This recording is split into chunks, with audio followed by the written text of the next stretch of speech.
Hey, Shalom. We the GMS Louisiana Saints here to bring you a lesson. Before we get started, we want to give infinite honors and prayers to Yahweh, Bahashem, Yahweh Shai, Bahashem, Kadash. Double honors to the elders and apostles who taught us this word in truth and sincerity. Peace and salutations to the brothers of GMS.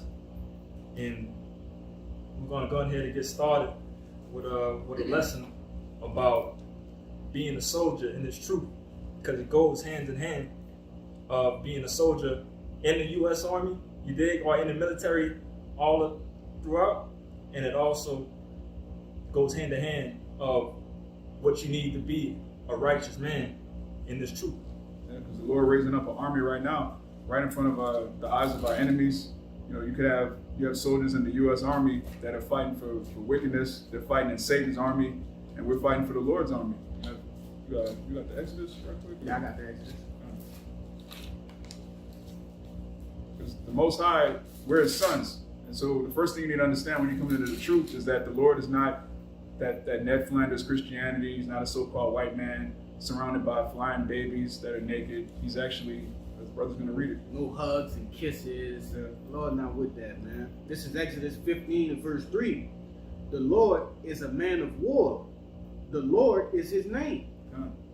All right? And the Lord in all caps is what? Yahweh. Yahweh. God. He's a man of war. He's raising up an army right now, as it tells you in Ezekiel. You mind if I get that real quick? God, you can bring that up. All right. This is the book of Ezekiel, chapter 37, verse 9. Then said he unto me, prophesy unto the wind, prophesy, son of man, and say to the wind, thus saith the Lord Yahweh, come from the four winds, O breath, and breathe upon these slain that they may live. Going back to Revelation 11 and 11, those dead bodies that lie in the great city, the Spirit came upon us to rise up. And this is what the scriptures describe us as. It says, so I prophesied as he commanded me, and the breath came into them, and they lived, and stood upon their feet, an exceeding great army. Okay. God. If I could add something, like we went over, like the elder brought out on the Shabbat lesson, you know, this word is waking up those sleeper cells, all right, which composes the spiritual army, all right, the spiritual army of Yahweh Shem Yahshua. You got it, brother. God. Right here I got 2 Timothy 2 and 3. It says, thou therefore endure hardness as a good soldier of Yahweh Shai Mashiach. No man that warreth entangled himself with the affairs of this life, that he may please him who hath chosen him to be a soldier. Just that being said, we are soldiers in this truth. You did? Yahweh Shai Abaratazah, we are those men. We are those soldiers that has a duty that we need to fulfill in this truth. You dig? And we do not, what it says right here, no man that warreth entangle himself with the affairs of this life. Hey, we ain't putting nothing, we ain't investing into this world no more. You dig? We ain't dealing with this no more. So, again, we have a duty to fulfill. And we're going to go ahead and get into some qualities of a soldier. You dig? You got something in the army that's called the 7 army values. The quality that that they expect to be a good soldier, you dig? But these 7 army values also do apply something that you need in this truth also. And that's spiritual. What does 7 represent in the scriptures? Completion. So it's a complete value, a system of values that you need to survive and thrive in this truth. Okay. You got something? Start it off. Yeah, just to give the 7 army values, what we're going to highlight in this video is loyalty, duty, respect, selfless service, honor, integrity, and personal courage. Which that alone, if you really understand this thing, this is something that you really need to be brotherly in this thing, to be a good soldier. That is actually a quality of a soldier. The first one that we're going to go ahead and knock down is loyalty. The quick definition that they have on the Army values is it's to bear true faith and allegiance to the U.S. Constitution, the Army, your unit, and other soldiers. Bearing true faith and allegiance is a matter of believing and devoting yourself to something or someone. A loyal soldier is one who supports the leadership and stands up for fellow soldiers by wearing the uniform of the U.S. Army. You are expressing your loyalty, blah, blah, blah, all that BS. But we know who our allegiance is to. Our allegiance is to Yahweh Bashim Yahushua. You dig? And again, the topic is that we are in his army. You dig? And loyalty is something that's very big in this truth. You dig? Y'all brothers got a precept? First, I want to get the etymology of this word loyalty. It says loyal, true or faithful in allegiance. So to be loyal is to be faithful. And who's more faithful than the servants of Yahweh Bashim Yahushua? All right, Hebrews, the 11th chapter, defines faith clearly. And, that entire chapter goes into examples of faithful men and our forefathers, man. You have to be loyal in order to be a good soldier. And this is King David, who's the leader of the house of David, the Lord's army. This is the book of Psalms, chapter 137, verse 5. If I forget thee, O Jerusalem, let my right hand forget her cunning. If I do not remember thee, let my tongue cleave to the roof of my mouth, if I prefer not Jerusalem above my chief joy.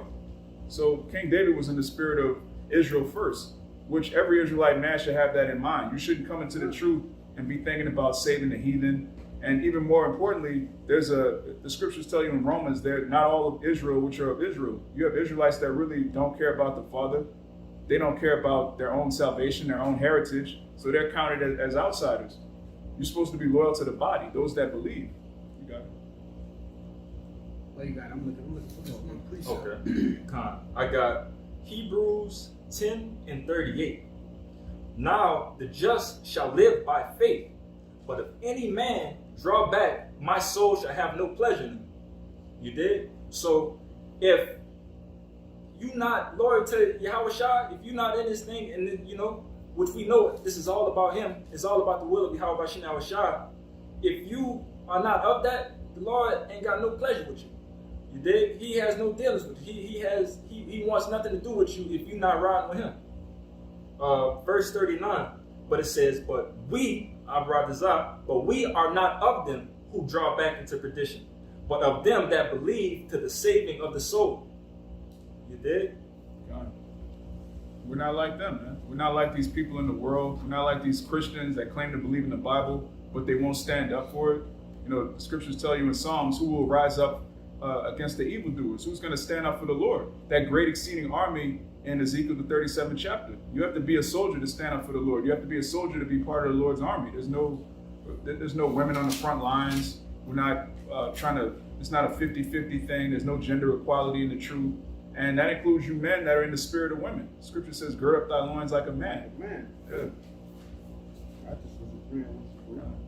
You got something? Or I got Sweet, you got it. Okay, this is this Second Maccabees, the 7th chapter, which this whole chapter is good, but I want to start at the top because it goes into the mind state of someone that's a soldier, someone that has someone that's loyal. All right, the first quality on the list is loyalty, and this is a prime example. This is 2 Maccabees chapter 7, verse 1. It came to pass also that 7 brethren with their mother were taken and compelled by the king against the law to taste swine's flesh, and were tormented with scourges and whips. So this was during the Greek captivity. We were being Hellenized. Our people were being destroyed and taken away from our heritage.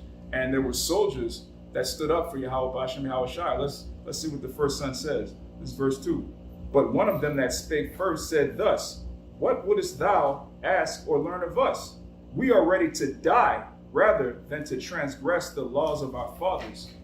So you see, he's not only loyal to the Most High, he said the laws of our fathers, Abraham, Isaac, and Jacob, the 12 tribes of Israel. Being loyal it goes deeper than making a vow to the Most High. You have people that don't even believe in the Most High that say they believe. He specifically said, these are the laws of our fathers. He made it real. He put it in the flesh. Like, look, these are the laws of Abraham, Isaac, and Jacob, and the 12 tribes of Israel, and we're ready to die for them. That's loyalty.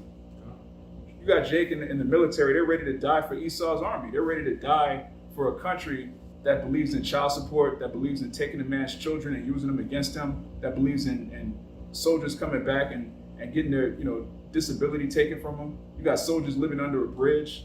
You're loyal to an army like that, but you won't be loyal to Yahweh Bashim Yahushua. in the kingdom of heaven? An army that betray their own people, Salaki. Yeah. Brother. God. Yeah, you loyal to an army that's not loyal to you. The U.S. government's not loyal to U.S. citizens. It's not loyal to U.S. veterans. But they're asking you to be loyal to them. If I could say one thing to add to that is that, you know, me being a former centurion, you dig, of that Roman army, you ain't nothing but another number. That's what they call you. You ain't nothing but another number. At the end of the day, another man's gonna come in there and take your place. And if he don't give his put his life on the line like he should, hey, the next man up. They care less about you in this world. Yeah. Henry Kissinger said that, man. Like, no one's dumber than a soldier. Like, the people that rule an army, see, it's not like the ancient world. In the ancient world, the king of Israel would be on the front line. Even the other heathen armies, the kings would go to war with the soldiers. We live in a world now where politicians who've never put their hand to the plow, they've never seen combat, they're marching millions of men onto their deaths. This is a wicked society. This world is not ruled by warriors. This world is ruled by cowards. And this is why you see so much turmoil, because it's nothing for me to just push a button and send your son off to die, but my son is somewhere in Yale, in Harvard, and Princeton. That's for your sons. Your sons can go out there and die for the bankers. All right. The Lord's army is the complete opposite. Every man, he has to be on the front line. You have to work out your own salvation with fear and trembling. You can't just say, well, look, I've been in the truth for 10 years. Y'all go out and teach. I'm going to stay here. You know, it's hot outside. I don't feel, no, man. Every Israelite man that believes in Yahweh Hashem Yahweh Shai, he's out there, man. And if I may add, brother, you know, with being out there on that front line, you know, you getting spiritual bullet wounds, you know, different afflictions to your physical and your spiritual, you know. Hey, with all that being said, our Lord, Yahweh Shem Yahshai, He's not going to leave us to rot, man.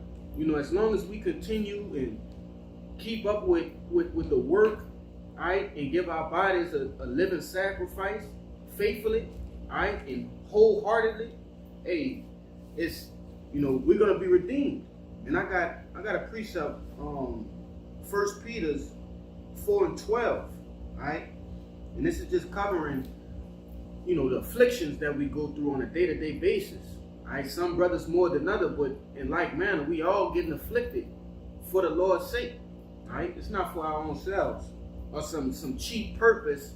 All right, to go over and collect poppy seeds from a foreign nation or, you know, oil. Nah, this is for the kingdom of heaven, eternal rulership. All right, this is 1 Peter 4:12. It says, "Beloved, think it not strange concerning the fiery trial which is to try you, as though some strange thing happened unto you. But rejoice inasmuch as ye are partakers of Hamashiach's sufferings." All right, so we have a top general that's going to share, all right, the spoils of war with us. All right, if you fight in this physical army for Esau Edom, what you gonna receive? You know, a couple $100,000 a year, whatever. Yeah. While they making billions and trillions upon your sacrifice. You know, you lose brothers in that army, and what you gonna do? Compensate them with, you know, a new house, a new car? Nah, you lost a man. There's no way to repay that. But over here on this side, we're promised to get those men back and also reap the benefits with the Lord. All right? It says, I'm gonna start back at 13. "But rejoice inasmuch as ye are partakers of Hamashiach's sufferings, that when his glory shall be revealed, ye may be glad also with exceeding joy. And ye be reproached for the name of Hamashiach, happy are ye, for the spirit of glory and of Yahweh rested upon you. On their part, he is evil spoken of, but on your part, he is glorified." All right? So not only, you know, these other nations looking at us, not only Esau is looking down on us, but all these other nations, all right? We all They got brothers all across the globe being persecuted, which is going to ramp up more. But we're all being persecuted for Yahweh Bahashim Yahweh Shai. All right? Your brothers got it. I got a precept right here. This is Matthew 16 and 25. For whosoever will save his life shall lose it, and whosoever will lose his life for my sake shall find it. So, right there, we know that if you're trying to maintain any type of lifestyle over here, or if you're going to the army or any type of military service for the glory or some shit, it's nothing at the end of it. You dig? But if we be loyal to Yahweh Shai, which this is about right now, if we are loyal to him, we're going to find everlasting life at the end of this. You dig? No matter. That incorruptible crown. Come. Striving for the masters. Come. So, for whosoever will save his life shall lose it, and whosoever will lose his life for my sake shall find it. So, I mean, the point was pretty much made, but it's being loyal to Yahweh Bashim Yahweh Shai. It's a reward that we can't even imagine that's going to come out of this. That's right. You dig? And that's part of being that soldier. A soldier, any type of soldier, even in the streets, everybody think they soldiers out here, but they loyal to the streets. They loyal to their gang or whatever. They loyal to their hood or whatever. It's nothing that's gonna come out of that. But us being the real soldiers, I brought this out again that we are those men. Man, it's riches unfathomable. I have not seen. Con. We can't even fully describe what's coming to us. And we talk about the kingdom daily. We can never. we just gotta endure unto the end so we can see it. Got a beautiful precept for you.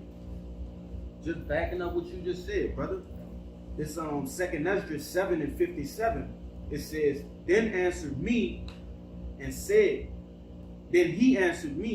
said, This is the condition of the battle, which man that is born upon the earth shall fight, that if he be overcome, he shall suffer as thou hast said, but if he get the victory, he shall receive the thing that I say.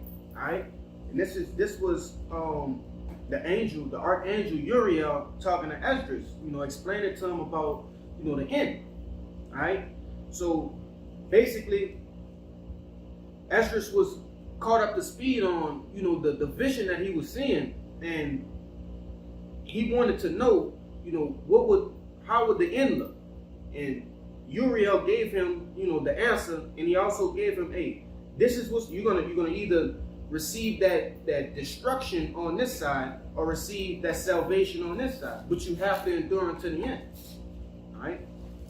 And he said, you'll get the victory. We already got the victory through Yahweh Shai Mashiach. That's another thing about being a soldier in the spiritual army. We already know who's going to win. The game's rigged. Okay. Esau sent Jake and these low-level Edomites. He sent them off to war, and the elites, they control both sides of the war. They fund both sides of the war, and they profit from both sides of the war. But the Most High is in control of him. He controls every war, and he's rigged this final world's war to end with Israel coming out on top, the elect. Beautiful. The loyalty, we could go on and on about it, you dig? But we're just gonna go to the next army value, which is duty, which we know that we have a duty to fulfill in this truth. You dig? I'm gonna go ahead and start off. Let me get the word duty right quick. Come on. It's the word duty, late 14th century, dute, which is obligatory service, that which ought to be done. Also, the force of that which is morally right, and the root word is due. What you're due, what you're owed. So we have a duty to Yahweh Bashim Yahweh Shai. We owe him. He doesn't owe us. You have a lot of people like, what can the Lord do for me? No, you owe the Lord. That's the root of duty. It's due. You got it out. The army value duty, it says, to fulfill your obligations, doing your duty means more than carrying out your assigned task. Duty means being able to accomplish tasks as part of a team. This team, we already know what team we're a part of, but also we know that we have, again, we're going to do more than just the assigned task. You dig? Like we can just go out to the block. You dig? And that'll be it. We could just go ahead and read, and that'll be it. But we're trying to do more. This whole thing is about doing more, not being complacent, and continue again to do more. You dig? It's a duty. It's more on a mission statement than, simple things. You dig? Like the scriptures say, how far can one go for the Lord? That's an unmeasurable task right there. That's a never-ending task. Even when we get into the kingdom of heaven, we still won't be able to finish that task. We're gonna keep doing this, and we're gonna love to do it. But I got a precept for you, bro. Go ahead. This is Ephesians chapter 4 and verse 1. It says, I therefore, the prisoner of the Lord, beseech you that ye walk worthy of vocation wherewith ye are called. And I have that word vocation, and it's just through the Google search. It says a strong feeling of suitability for a particular career or occupation. All right, and some synonyms for that is a calling, life's work, mission, purpose, all right, employment, business, because this is a business. We've been employed by the Lord to continue his business. Like you said, brother, we are obligated to continue this business and run it the proper way, run it right. And what did Yahushua say? I'm about my father's business. And his father's a man of war. So if you're about your father's business, you're going to be a soldier. That's simple and plain. Simple and plain, man. I guess I'll go ahead and get into this first precept on the duty. I have Romans 12:1. I beseech you, therefore, brethren, by the mercies of Yahweh Bashem Yahushua, that ye present your bodies a living sacrifice, wholly acceptable unto the Most High, which is your reasonable service. And be not conformed to this world, but be ye transformed by the renewing of your mind, that ye may prove what is that good and acceptable and perfect will of Yahweh Bashem Yahushua. So, right here, this is a duty of us, of the body. You dig? We are the soldiers, and this is one of our duties to present our body as a living sacrifice. You dig? Not to be no keyboard warrior, to stay behind, the laptop and all. You dig? What's some other? The drive-by, shalom. Shalom drive-by. families. Yeah. Come on, man. It's more on the mission statement that we have to do. You dig? And this is just one of them alone, of one of many of duties that we are to uphold in this truth. If I could add, brother, think about the army. Those men don't enjoy what they're doing At all. Got to get up early mornings, way past the crack of dawn. You don't get much to eat. You constantly doing things that you have the bare minimum. You're doing things that you don't like to do. But we love to do this, man. It's an honor and it's a blessing to be called to do this work. And like I read earlier, this come with fiery trials, but we take it with good cheer. Like it's prescribed to that, I think it was 1 Peter. This fiery trial that we go through, it increases us. So we learn to love it. But first coming into the truth is like, it's a major turning point from your previous life, that old man, and this new man that's coming on to you. You start to get accustomed to battling demons and different situations, but then you learn to love it. You constantly got brothers encouraging you to keep going and to keep pushing. We going to war alongside each other. Yeah. All right? Brothers in arms. Patching each other's wounds, all right, in a spiritual sense. All right, and if it comes to a physical sense, you know, not on no warfare type deal, but brothers have different ailments, and you know, you have brothers who have special gifts that the Lord gave them to deal with the herbs and things of that nature. So, hey, we spiritual warriors. All right, you got it, bro. It's 1 Peter 1 verse 18. For as much as you know that you were not redeemed with corruptible things as silver and gold from your vain conversation received by traditions from your fathers, but with the precious blood of a Mashiach, as of a lamb without blemish and without spot. So when you go to Deuteronomy 28 and 68, it tells you no man shall buy you. The nation of Israel is not going to be redeemed by a regular man. We're redeemed by the blood of Yahweh Shai Mashiach, which means we were bought without a price, man. We were bought with precious blood, which means we owe him. Going back to the word due. The duty is for you to serve the Lord and be ready to die for the ministry the same way that Yahweh Shai was ready to die for us. That's a duty. I got a precept to back you up. This is Ecclesiastes 12 and 13. Let us hear the conclusion of the whole matter. Fear the Most High and keep His commandments, for this is the whole duty of man. Beautiful. And that's plain. It's literally plain that, again, this is another duty that we must uphold as being those good soldiers of Yahweh Shai Mashiach. Straight to the point. So the whole conclusion of the matter. Fear the Most High, which how do you do that? By loving your brother as yourself, by keeping the commandments. I was about to say, keeping the commandments. Yeah. That's it. You got something? I got it. Mm-hmm. Okay. Something to just back up that Ecclesiastes, and let's find out what happened if you don't fulfill your duty.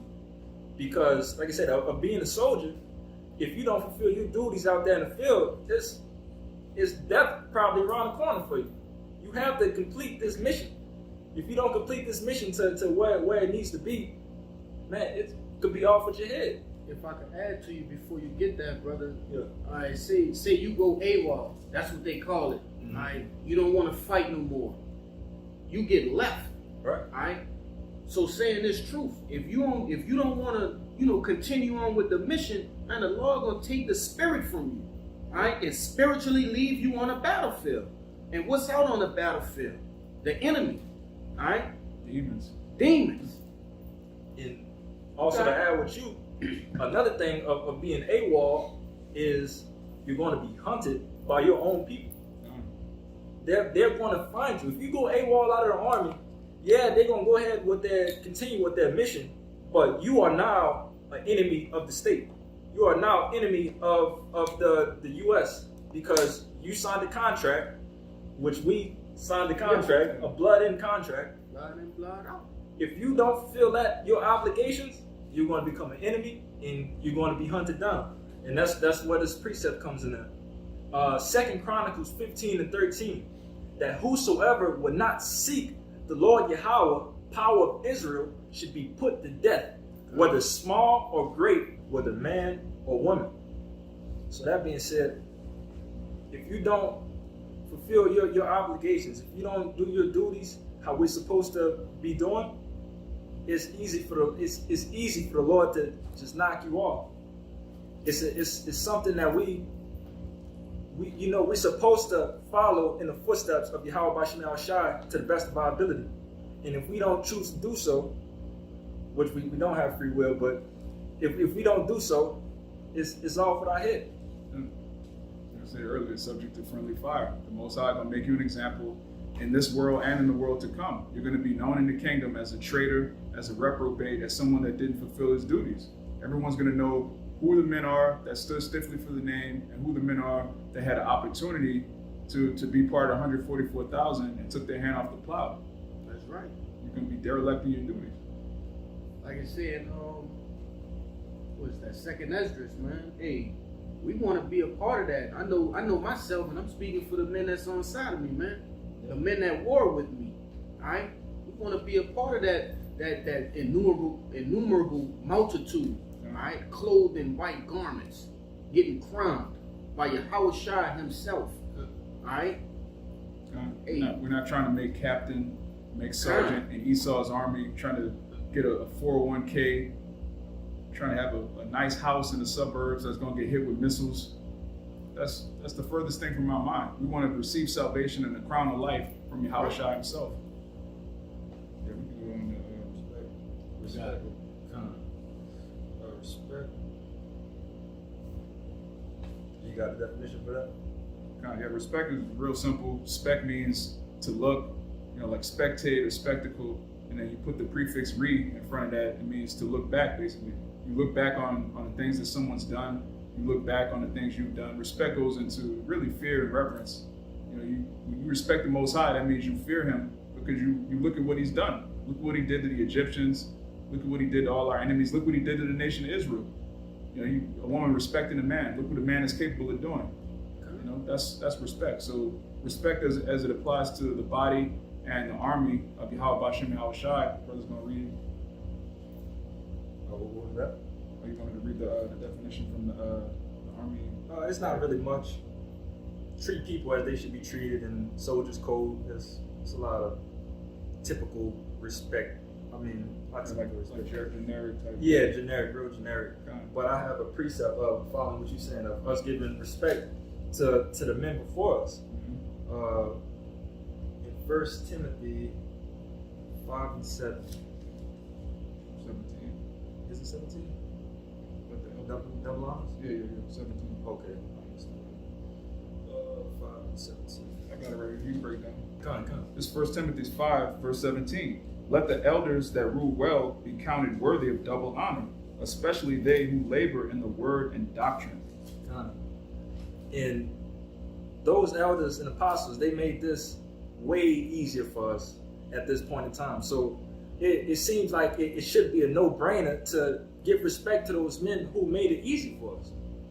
So why not? That's why we start the lesson off with giving double honors to the elders and apostles. We're going to give that respect to our elders who taught us this word, in truth and sincerity. I got a precept for you too. Just to add real quick, you said about the elders making it real easy for us. Back in the 90s, they didn't have Google. They didn't have Wikipedia. They didn't have YouTube. They couldn't just search for precepts, the way we do. They had to go walk all the way to the library. They had to search through hundreds of books. Each book, 100, 200, 300 pages just to find little bits of information to bring out to the body. Today, you just click Google, click a few words, it's right there. So you have to respect those men, and first and foremost, you have to respect that Yahweh Bashem Yahushai put the spirit on those men, because they didn't wake up of their own volition. They didn't wake up one day, I want to be an elder apostle. I'm gonna just make myself an apostle of Israel. That's not even humanly possible, man. The spirit of the Lord had to be on those men, especially back in the 90s when Jake was dropping album after every album went gold, platinum. It seemed like America was going to go on forever, and they were prophesying the downfall and destruction of this place when the economy was booming. It's easy to prophesy World War III now. It's in the news. Prophesy World War III back in 1986. Prophesy the end of Babylon the Great in 1992. The spirit had to be on you, and those men are still, as it said, let me read this again. It says, let the elders that rule well be counted worthy of double honor, especially they who labor in the word and doctrine. And who's laboring? The apostles of Great Millstone, man. I got a brief for you. You bring it up. It's Hebrews 12 and I'm gonna start at 9. Yeah, 9 is the point. It says, furthermore, we have had fathers of our flesh which corrected us, and we give them reverence. Shall we not much rather be in subjection unto the Father of spirits and live? All right, so just like the brother said, the elders, apostles, different heads of different camps, even elder brothers in these camps, man. We look up to those brothers as father figures, all right? And we receive correction from these men cheerfully, all right? Because if you go up one verse, it says 2 verses. Fuck it, I'm gonna just go up. Let me go up to 5, bro, and let me bring it on down to where we stopped at. It says, yeah, all right. It says, and ye have forgotten the exhortation which speaketh unto you as unto children. My son, despise not the chastening of the Lord, nor faint when thou art rebuked of him. And what you got to understand is this: these thoughts that we think and that these words that we say are not of our own. So when an elder brother, an apostle, or just a brother in the camp, heads of the camp, when they rebuke us, it's not of their own thoughts. That's the Lord rebuking us through those men. All right, I'm gonna keep going. Verse 6, it says, for whom the Lord loveth, he chasteneth and scourgeth every son whom he receiveth. If ye endure chastening, Yahweh will deal with you as with sons. For what son is he whom the Father chasteneth not? But if ye be without chastisement, wherefore all are partakers, then ye are bastards and not sons. All right, so, and I'm gonna tie this back into what we were talking about. Hey, we're giving double liners in respect, all right, unto the elders and to the apostles that have tread in this war before us.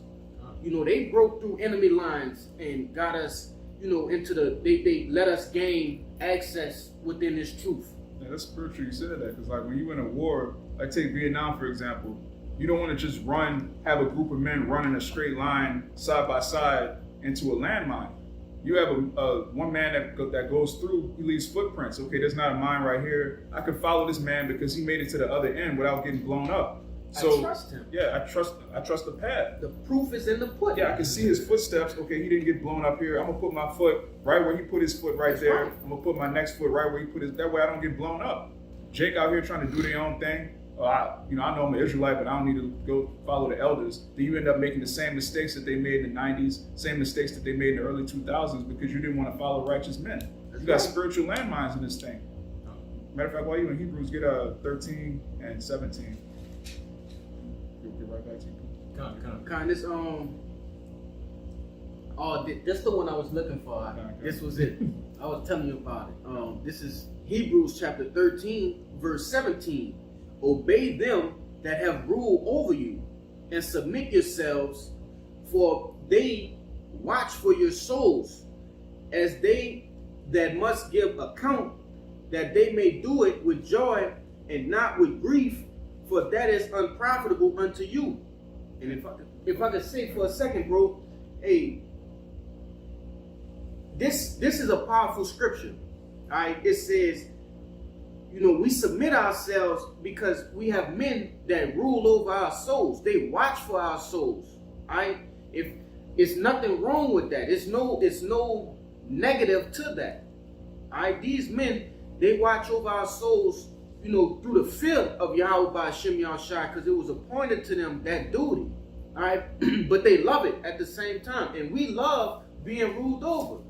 Some brothers don't have father figures, grandfathers, essential people in their lives to show them the different, core values of being a true man of Yahweh by Hashem Yahushua. And you gain that through these different men of the truth. All right, but you got it, bro. I just to add what you said, being ruled over, but being ruled over in righteousness. This is men who is not steering us in any wrong path.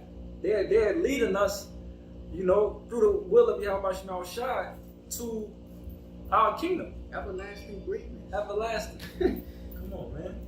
And Jake understands perfectly how to obey those that have to rule over you when he's in Esau's army or he's in Esau's corporation.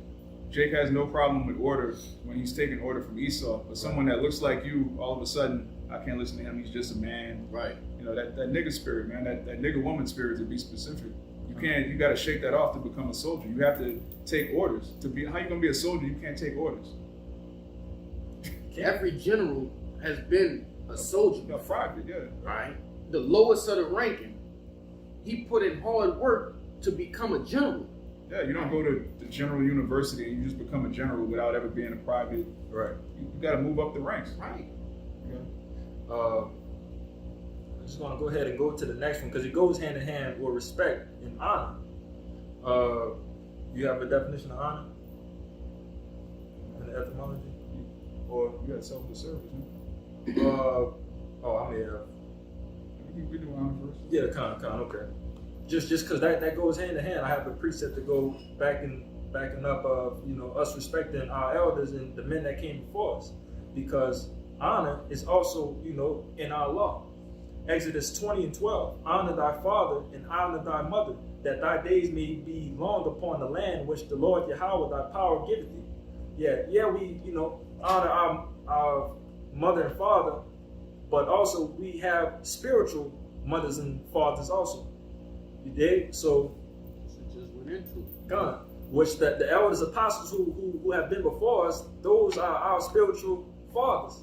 The brothers, the older brothers in this camp that have been working long before us, they are our spiritual fathers. They're teaching us the game. Yeah. They're teaching us what's going on. So And our spiritual mother is wisdom, Sophia. God. That's who provides the sincere milk. Yeah. Yeah.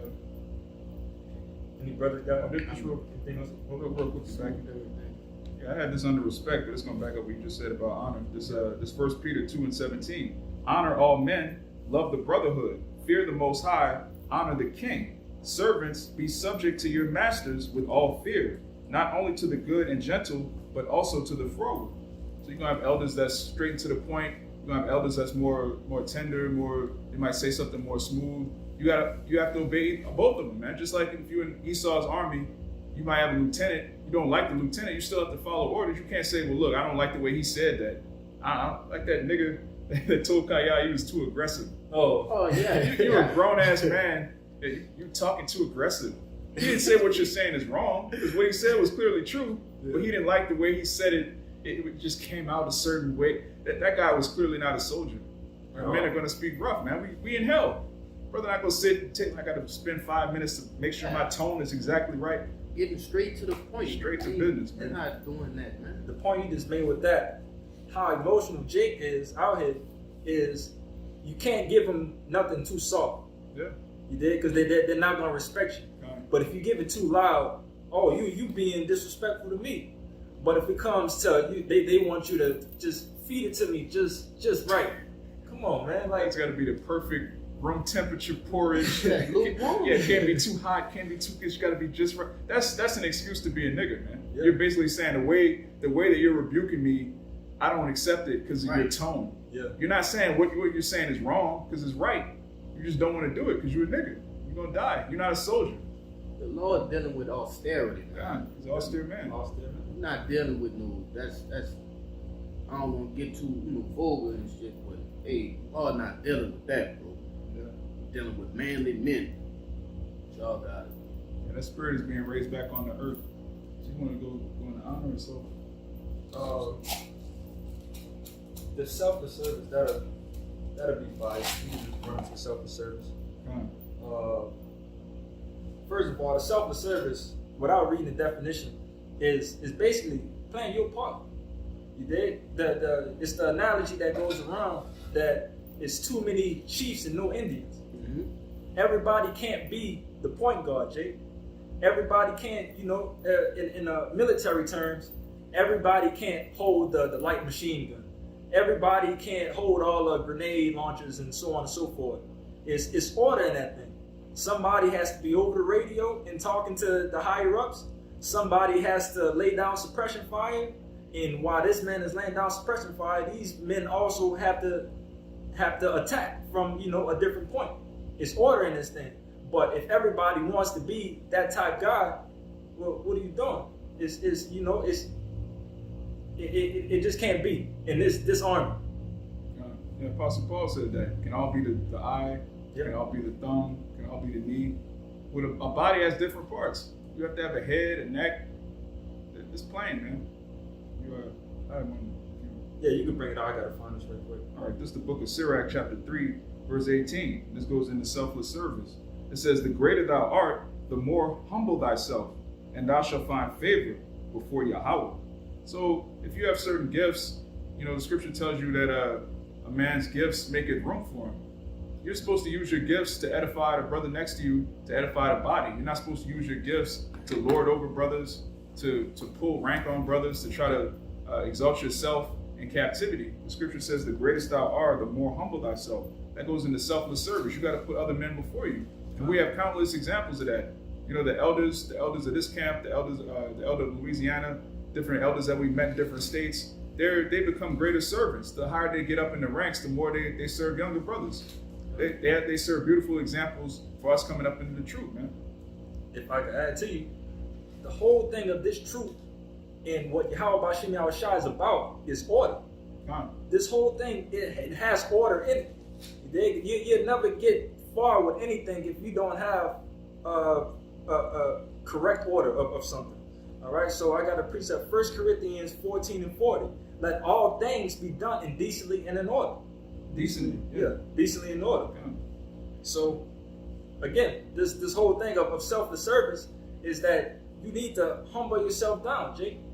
Like, we got the one guy, we're not going to bring his name up, but he had a thing with order and being put in his place. Yeah. He couldn't be a student and learn. Like, come on, like it's not, for at least for some, it's not hard to just humble down and have your ears open, be all ears. Get taught the game correctly to where when it's your time to get in the game, you could do how the men has done before you. And we all had to go through the same process. Every one of us. None of us just jumped off, you know, I'm going to jump off the porch. I got 800 precepts. I'm a man of the Lord now. No, you have to come in the right way, through the straight gate. Right. That you can't just go, you can't join Esau's military by buying some camouflage and then you just show up, you on the battlefield one day. You got to go through basic training. Yeah. How you just show up in the middle of a battle? Nobody ever seen you before. We don't know you. We don't know what you're capable of. Can you shoot? Can you aim? Like what? You liable to kill one of us. Man. Right. You can't even wield your sword. Yeah. You can't just pop up on the battlefield in camouflage and say I'm a soldier now. You gotta go through the proper channels, Jake. Jake just pop up in the middle of a war. I'm here. I'm ready. He making his own path. Yeah. And I want to be number one. Yeah, I want to be the top soldier. Come on, man. Without going through basic training. Come on, Jake. It don't work like that.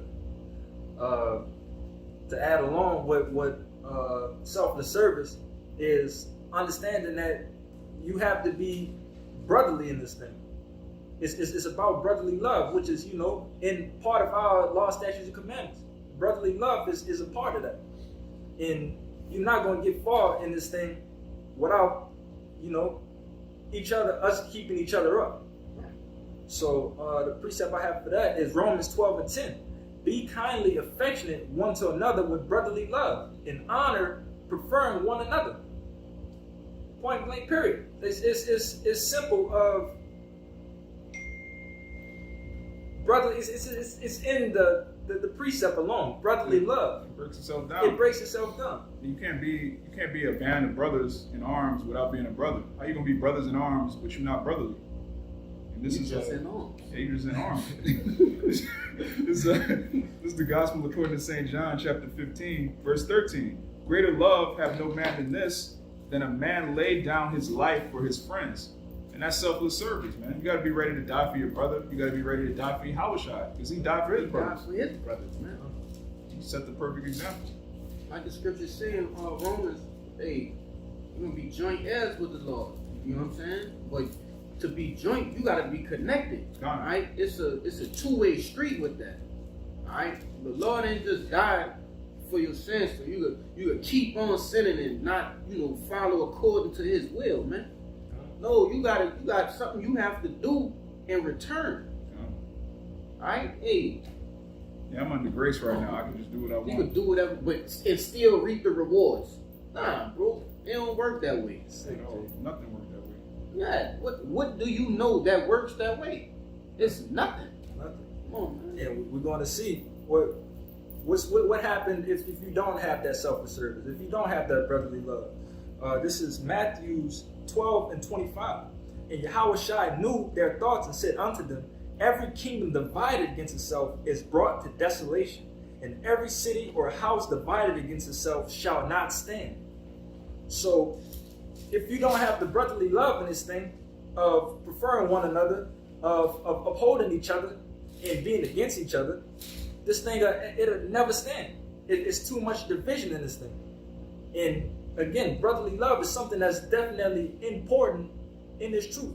whether that's being in this truth and also being in the field. You can't be, now I can tell you for one thing, I don't want to be in the field with no man who I know doesn't like me and I don't like him. Yeah. You're in life and death situations with somebody that hates you, hates your race. You a so-called Negro on the battlefield with Clayton from backwood Mississippi. He hates Negroes. Y'all gonna go fight the Arabs together, man. As soon as you get in front of him, next thing you know, a mishap. yeah, a mishap. Yeah. Or say some type of scenario, or if you was to get shot and it's a window that he probably could come to save you. He could drag you and get you out of there. I don't like this dude, man. Like that's good for him. Yeah. Oh, I don't know what happened, Captain. He got shot and he died from the first bullet. Yeah. Come on, man. It'll never stand. The brotherhood wouldn't stand if there was any type of friction in between. Yeah, brothers have different personalities, brothers from different walks of life. So you gotta be spiritual to be jointly fit. You can't be carnal. You can't judge a man based on he this complexion. I only like dark skinned Jakes. Or he from this side of town. I don't rock with the Ninth Ward. All this madness, man. You have to be spiritual to be joined into a spiritual army. Just like you got to be a super coon to be a part of Esau's army. You can't be a black power, a pro-black militant in Esau's army. You're surrounded by a bunch of Edomites. You got to put that off and be a super coon to serve Esau. So likewise, when you come into the truth, you got to be super right. Well, not over righteous, but you have to be cleansed by this word. You got to be spiritual to be part of a spiritual army. What you got? You got anything else for the what was that you brought up? The self-preserve Goliath? One second. Let me see. Yeah, because I had Romans 12, but you read that for the other one. That applies to so many different. You have to present your body as a living sacrifice in order to be a soldier. You can't be on the front lines, scared to shoot. You can't hold back your sword from blood. Right. You gotta. That goes into so many different things, but you gotta. Y'all got it, bro. Okay. So we. They go on honor. Yeah, I hit honor already. Oh, okay. Oh, I want to get the definition of honor. So it's circa 1200. Honor, glory, renown, fame earned. Honor, dignity, distinction. And, there's a difference between someone that's famous because of folly, a TikTok video going viral, and fame that's earned. You put in the work. In the kingdom of heaven, the 144,000 are going to have honor. They're going to have fame that's earned, which those men, ultimately, Abaratazah were of that number. Those men were chosen from the foundation of the earth, but the Lord still set it up to where they could earn their glory. He could have just given us the kingdom. He could have given us the kingdom from the beginning. But he had us go down to a lower state to understand good versus evil, to understand sin, and to work out our own salvation with fear and trembling. So in the kingdom, we're going to have honor. We're going to have, those are the men. Those are the men that stood up to the Romans. Those are the men that stood up to the Babylonians. Those are those dudes. We're going to have honor in the kingdom. I'm pretty much ready for personal courage. Okay, kind of. Get this in. This is Proverbs 21, verse 21. He that followeth after righteousness and mercy findeth life, righteousness, and honor. And this word honor in the Hebrew is kabawad, which is glory, glorious, abundance, riches, splendor, reputation, reverence. So we're going to have a reputation and reverence in the kingdom. That's important to have, Jake. Jake want that on this side by being a Freemason, by being a sellout, by being a coon. You're going to have reverence and glory and honor and a reputation in the kingdom of heaven, and it's going to be all righteous. If I could say, man, to obtain those things on this side, man, you got to do all kind of lewd acts, man, and things that go against what you stand for as a man. Things that go against nature. Nature itself, man. Hey, yo, go ahead. They got the real quick. They got the G Herbo lyrics. These Jakes want to be kings, but they doing peasant shit. You can't be a king out here, Jake. In this world, you dig? It's full of folly. It's full of BS. You have to give up something in committing all kind of lewd activity, man. Lasciviousness. But the next one is personal courage. Personal courage is my favorite one based off this definition. I got you. personal courage, it says to face fear, danger, or adversity, physical or moral. Personal courage has long been associated with our army. With physical courage, it is a matter of enduring physical duress and at times risking personal safety. Facing moral fear or adversity may be a long, slow process of continuing forward on the right path, especially if taking those actions is not popular with others. You can build your personal courage by daily standing up for and acting upon the things that you know are honorable. I got Gunsmoke for you right here. It's Come on. cocked and loaded. Straight up. This 2 Timothy, I don't know if I brought this out already, but this 2 Timothy's 1 and 7. For Yahweh hath not given us the spirit of fear, but of power and of love and of a sound mind. This is the point right here. Be not thou therefore ashamed of the testimony of our Lord, nor of me, his prisoner, but be thou partaker of the afflictions of the gospel according to the power of Yahweh. Alright? Hey, that's wrapped in everything you just said, wrapped in a spiritual nutshell. Good. Good. This the etymology of the word courage. Circa 1300, it just means heart, and that applies to today. You know, when Jake say, "Oh, he got heart," Yeah. what does that mean? He has courage. Yeah. It says valor, quality of mind which enables one to meet danger and trouble without fear, which that backs up the precept in Timothy that the brother just read. You know, you're still going to be put in situations where you may be afraid, but you're going to act in a way that's manful. You're not going to buckle. Right. You're not going to quiver and run away. That's a coward. This Deuteronomy 31 and 6, it says, "Be strong and of good courage. Fear not, nor be afraid of them. For Yahweh thy power, he it is that doth go with thee. He will not fail thee, nor forsake thee." Plain. We got the Lord on our side, so who should we fear? None. You got it? Before I bring out a precept, my favorite part of this definition was you can build your personal courage by daily standing up for and acting upon the things that you know are honorable. So, in other words, standing on business. Everything that we do in this truth, we're standing on business, and we know what the possible outcomes of it can be. And for the words of Kaya, if the Lord's okay with it, I'm okay with it. You dig? So we understand that we're going to be thrown in prison. You dig? Based on just the one example, which I got the precept behind it, Revelations 2 and 10. Fear none of those things which thou shalt suffer. Behold, the devil shall cast some of you into prison, that ye may be tried, and ye shall have tribulation 10 days. Be faithful unto death, and I will give thee a crown of life. So, plain, we know what the possible outcomes of this thing could be. We know that we're all not going to make it. Our brothers out, we do. You dig? But we understand it. We have that personal courage to still stand on business, knowing the outcome of it. And most Jakes, they'll fold after the first couple of words of prison. Yeah. Prison, I don't want to go to prison. Faithful to death. Like, why I gotta die? But they don't understand the last part. Be thou faithful unto death, and I will give thee a crown of life.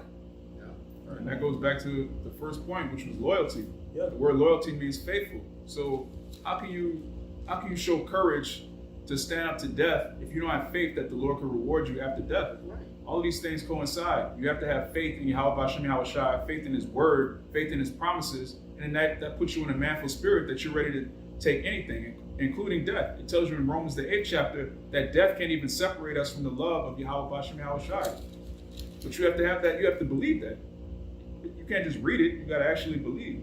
You know, in order to believe something, you have to have knowledge of something, right? And wisdom, Sophia, you know, she comforts us. She gives us everything we need, you know, to continue within this life, man.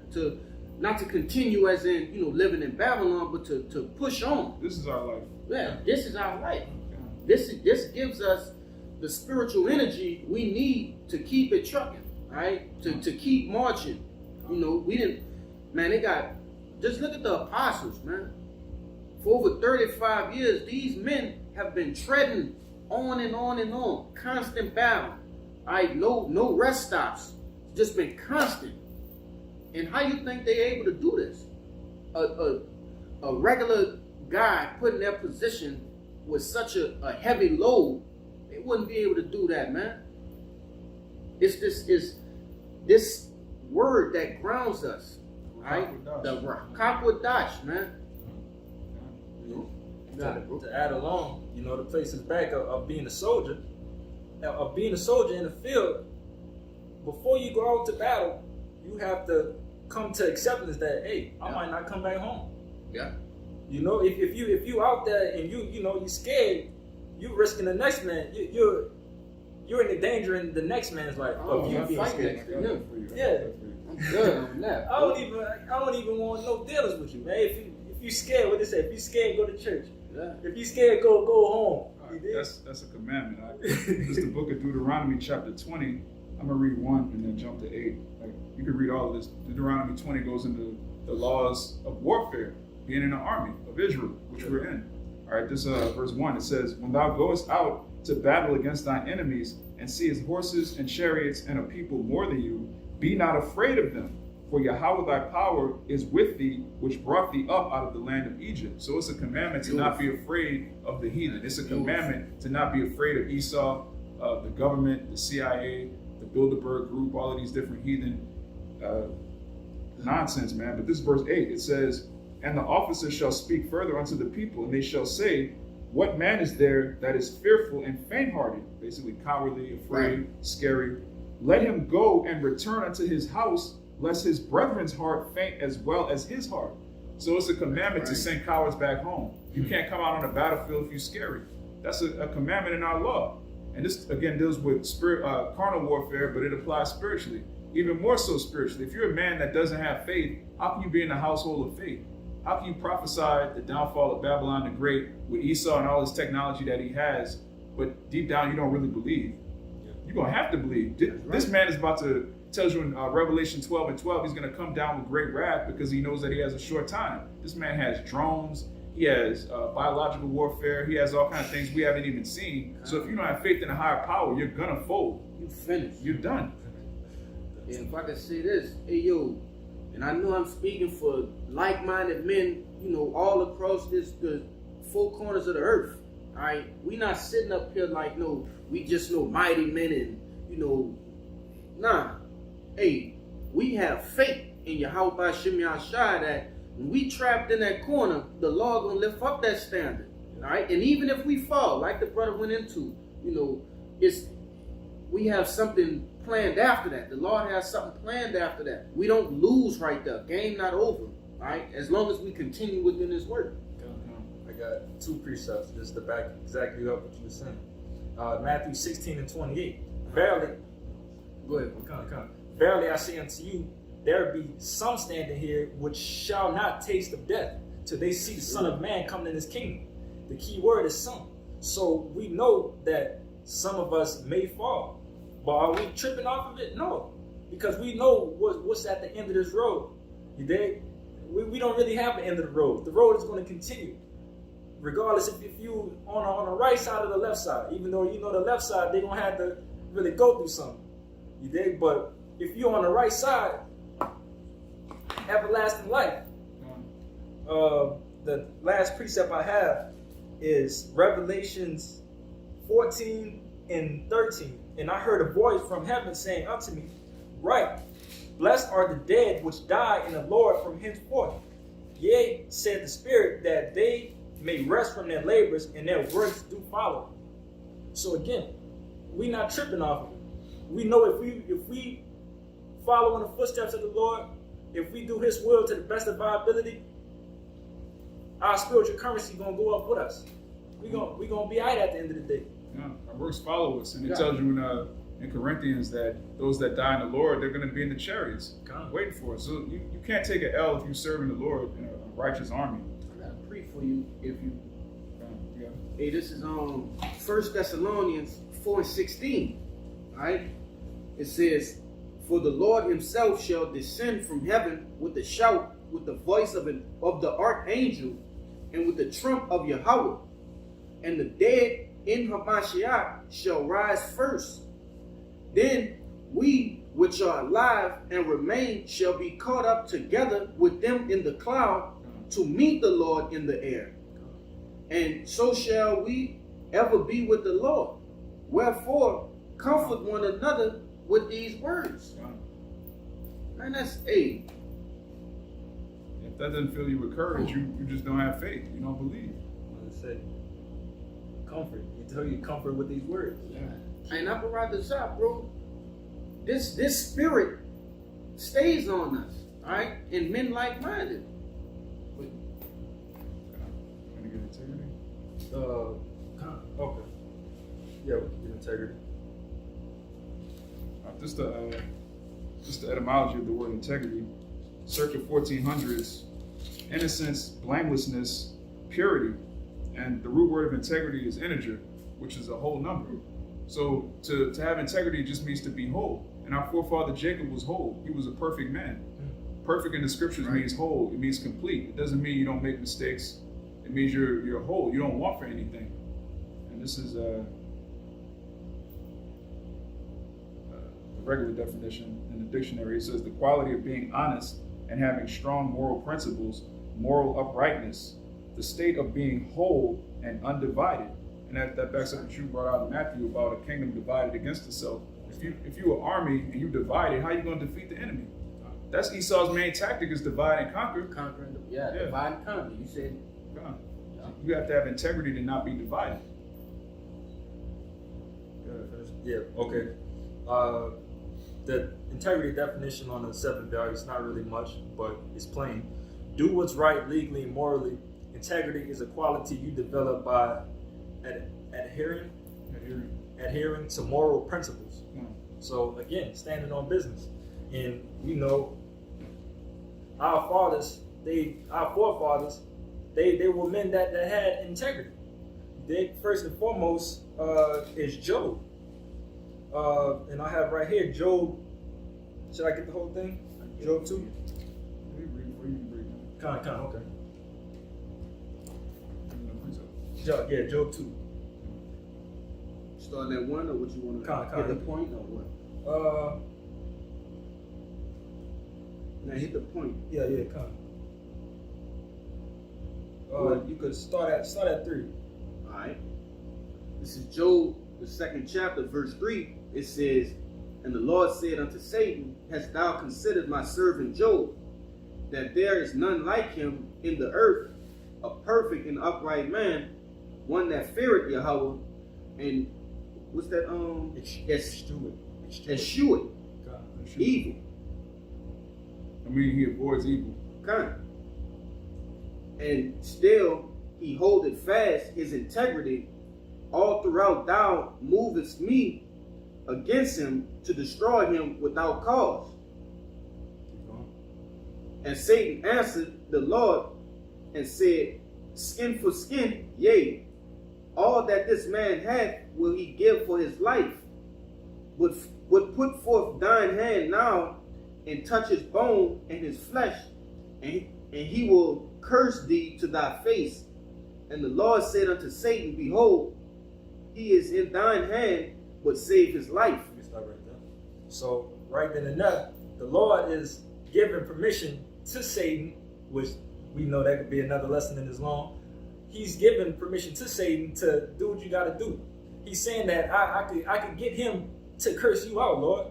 I could get him to lose his integrity of him standing on what he says that he stand on. Keep going. So went Satan forth from the presence of the Lord and smote Job with the sore boils, which sore boils from the sole of his foot unto his crown. And he took him a potsherd and scrape himself withal, and he sat down among the ashes, and then said his wife unto him, Dost thou still retain thy integrity? Curse Yahweh and die. But he said unto her, Thou speakest as one of the foolish women speaketh. What? Shall we receive good at the hand of Yahweh, and shall we not receive evil?